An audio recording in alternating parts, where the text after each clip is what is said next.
بسم اللہ الرحمن الرحیم۔ آج ہم پڑھیں گے جزیاتی معاشیات ہوتی کیا ہے۔ جزیاتی معاشیات کی وہ شاخ ہے جس میں معیشت کے کسی ایک جزو حصے پر توجہ دی جاتی ہے۔ مثال کے طور پر کسی ایک صارف کا رویہ، کسی ایک پیدائشی فرم، کسی ایک صفت کے بارے میں معلومات حاصل کی جاتی ہیں۔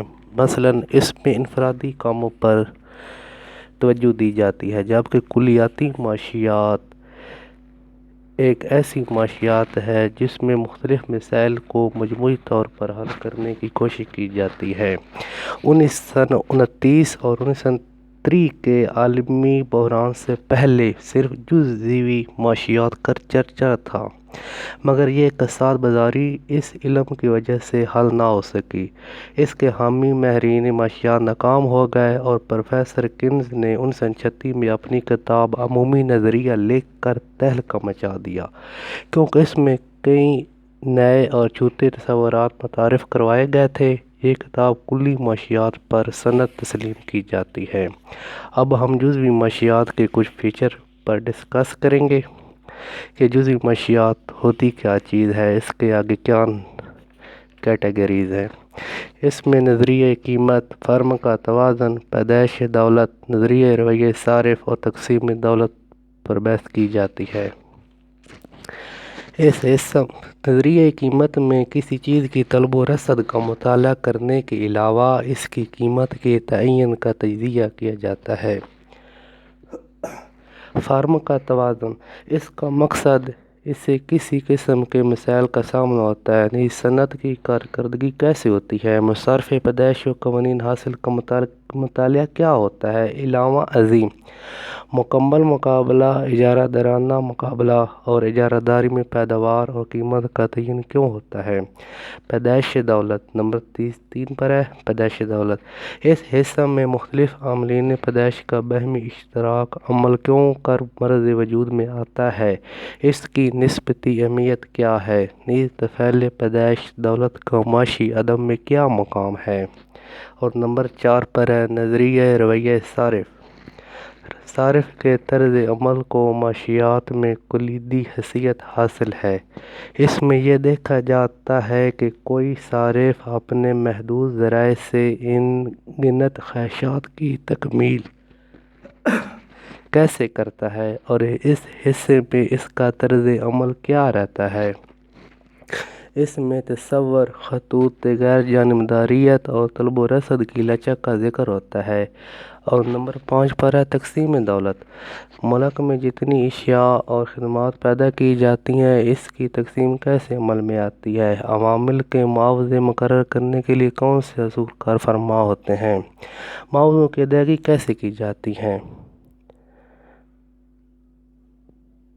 جزوی معاشیات میں نظریہ قیمت ہوتا ہے، پیدائش دولت ہوتی ہے، تقسیم دولت ہوتی ہے، فرم کا توازن ہوتا ہے اور نظریہ رویہ صارف ہوتا ہے۔ اب ہم پڑھیں گے کہ کلیاتی معاشیات میں کیا ہوتا ہے۔ کلیاتی معاشیات کو کبیر معاشیات بھی کہتے ہیں۔ یہ کلیاتی معاشیات سے مراد نظریاتی معاشیات کا وہ حصہ ہے جس میں معیشت کا مجموعی طور پر تجزیہ کیا جائے اور جس میں بڑے بڑے متغیرات جیسے کہ قومی آمدنی، بچت، سرمایہ کاری، شرح سود، قیمتوں کی عمومی سطح، روزگار وغیرہ کو زیر بحث لایا جائے۔ اس میں پہلے نمبر پر آتا ہے کہ بڑے بڑے مسائل کیسے حل کیے جاتے ہیں۔ اس میں متعدد چیدہ مسائل کا جائزہ پیش کیا جاتا ہے اور پھر انہیں حل کرنے کے طریقے تجویز کیے جاتے ہیں۔ ظاہر ہے کہ اس کا دائرہ نہایت وسیع ہے۔ نمبر 2 استحکام۔ معیشت کا استحکام اہم معاملات سے ہوتا ہے اور جزیاتی معاشیات اس حصے میں ناکام رہتی ہے، لہذا کلیاتی معاشیات اس حصے میں پوری رہنمائی دیتی ہے۔ کوئی موضوع ٹھوس معاشی پالیسی وضع کرنے سے معاشی استحکام مل سکتا ہے۔ قومی فیصلے۔ قومی سطح پر فیصلے کیے جاتے ہیں اور ان انفرادی فیصلوں پر سبقت دی جاتی ہے۔ معیشت کی کارکردگی کہ کسی ملک میں معاشی نظام کیسے چل رہا ہے، یہ معیشت کی مجموعی کارکردگی کیسی ہے، یہ حصہ علم پوری طرح رہنمائی کرتا ہے کہ کہیں کوئی خامی اور نقص نظر آئے تو اس سے مناسب اقدامات اٹھا کر دور کیا جا سکتا ہے۔ انفرادی رویہ کو سمجھنا۔ کئی مسائل جزوی معاشیات میں نظر انداز ہو جاتے ہیں اور وہ حل نہیں ہو پاتے۔ ان کا ادراک کرنے کے لیے یہ علم مددگار ثابت ہوتا ہے۔ ترقی پذیر ممالک کے لیے پاکستان جیسے اور بہت سے ترقی پذیر ممالک کی معیشت کئی خرابیوں کا ہدف بنی ہوئی ہوتی ہے، جن میں کثیر آبادی، غربت کا دورہ، افراط زر، بے روزگاری، دولت کی تقسیم میں ناہمواری اور غیر موافق توازن حسابات وغیرہ کا حل کلی معاشیات کے علم سے ڈھونڈا جا سکتا ہے۔ عالمی اہمیت۔ جدید دور کے تقاضے بالکل بدل چکے ہیں اور ایک لحاظ سے ساری دنیا کے ممالک سکڑ کر نئے حالات، آلات اور اسباب کی بنا پر ایک دوسرے کے قریب آ گئے ہیں۔ لہٰذا جب کوئی ایک مسئلہ چند ملکوں میں جنم لیتا ہے تو اس کے اثرات دوسرے ملکوں پر ہوتے ہیں۔ لہٰذا انہیں حل کرنے کے لیے بین الاقوامی سطح پر عملی کوشش کی جاتی ہے، جیسا کہ سرد بازاری، بے روزگاری اور گرانی کے مسائل وغیرہ۔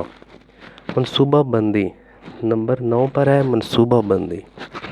اس صدی میں منصوبہ بندی کا عام چرچا ہے اور دنیا کے اکثر ممالک معاشی منصوبہ بندی پر عمل کرتے ہیں۔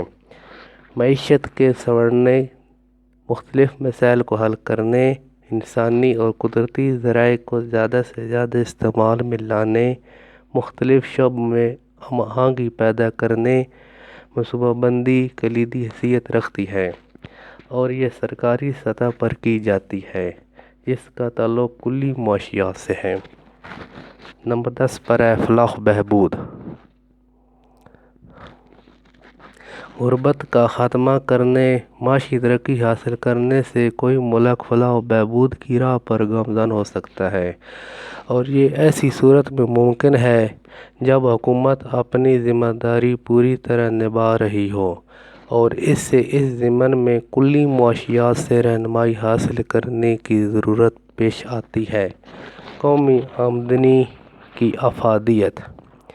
آج کل قومی آمدنی کی اہمیت اتنی مسلمہ ہو چکی ہے کہ دنیا کے تقریباً سب ممالک ہر سال اس کی پیمائش کرتے ہیں، جس سے مختلف قسم کے متغیرات وابستہ ہوتے ہیں جو ملک گیر معلومات فراہم کرتے ہیں۔ جزیاتی معاشیات اور کلی معاشیات میں فرق یہ ہے کہ جزیاتی معاشیات کو آپ سمجھ لیں کہ یہ درختوں کا تجزیہ ہے، جبکہ کلی معاشیات آپ سمجھ لیں کہ یہ جنگل کا تجزیہ ہے۔ جزیاتی معاشیات میں آپ سمجھ سکتے ہیں کہ یہ ایک فرد کا مطالعہ ہے، جبکہ کلی معاشیات میں آپ سمجھ سکتے ہیں کہ یہ پوری قوم کا مطالعہ ہے۔ جزیاتی معاشیات میں انفرادی چیزوں، انفرادی کاموں، انفرادی اجرتوں، انفرادی مسئلوں پر بحث کی جاتی ہے، جبکہ کلیاتی معاشیات میں کلی طور پر، کبیر مجموعی طور پر جو مسائل ہوتے ہیں ان پر بحث کی جاتی ہے۔ مثلا جیسے نظریہ روزگار کیونکہ زیادہ آدمی کو ملنا ہوتا ہے، اس لیے صنعتوں کے مسائل، ملک کی ترقی، قومی پیمائش اس میں آتے ہیں۔ پروفیسر بولڈنگ کی رائے۔ پروفیسر کے ای بولڈنگ کلی معاشیات کی انفرادیت اور افادیت پر ان الفاظ میں روشنی ڈالتا ہے: "It is the Paradox is more than any other factor which justify the separate study of system as a whole, not merely as an inventory of list of particular atoms, but as a complex of aggregates. علم معاشیات professor Keynes نے 1936 میں اپنی ایک کتاب عمومی نظریہ لکھ کر اس میں تصورات پیش کیے. ان تصورات کو کلی معاشیات کی اکائی سمجھا جاتا ہے. اس کے بعد کلی معاشیات پر بہت سی کتابیں دنیا میں لکھی گئی ہیں. جیسا کہ پروفیسر ایکلے کہتا ہے کہ اس کا تعلق معاملات کی کلی حیثیت سے ہے اور معاشی زندگی کے تمام پہلوؤں کو سمیٹتا ہے. یہ معاشی تجزیہ کے ہاتھی کے پورے سائز، شکل اور فعل پر نظر رکھتا ہے.